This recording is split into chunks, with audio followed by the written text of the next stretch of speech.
बोल आता बोल। ओम साईराम परिक्रमेत सगळे साईभक्त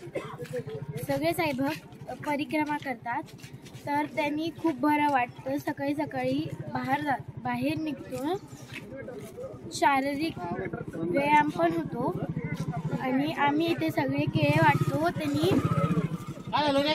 सकाळी सकाळी फळांचा हे फळ ऊर्जा देतात।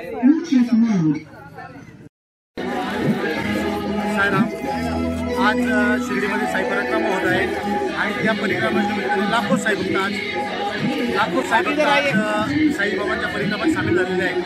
साईबाबाच्या परिक्रमा करणे म्हणजे काय, तर साईबाबांनी ज्यावेळेस शिर्डीत खूप मोठ्या प्रमाणात महामारी आली होती, त्यावेळेस शिर्डीच्या विशीवर बाबांनी मीठ दळून टाकलं होतं आणि शिर्डीची महामारी आली होती। तेव्हापासून हा परिक्रमाचा उपक्रम आहे, परंतु काही दिवस खंड पडला होता आणि आता साई परिक्रमा खूप मोठ्या प्रमाणात साजरी होत आहे। लाखो साईभक्त शिर्डीत येत आहे।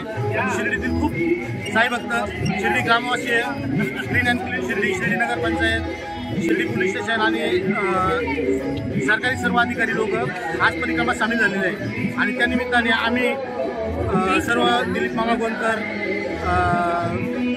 संजय जगताप मामा आणि विजय पाटील हे सर्वजण मिळून आम्ही आज या ठिकाणी प्रसाद म्हणून सर्व लोकांना केळीचे वाटप करत आहे। जागी जागी प्रत्येक ठिकाणी 14 किलोमीटरच्या अंतरात अनेक साईभक्तांसाठी खाण्यापिण्याची व्यवस्था सर्वांनी केलेली आहे आणि मी परत सर्व साईभक्तांना आवाहन करतो की यावर्षी लाखो साईभक्त होते आणि पुढच्या वर्षी याच्यापेक्षा जास्त राहावं ही साईबाबांची प्रार्थना। ओम साई।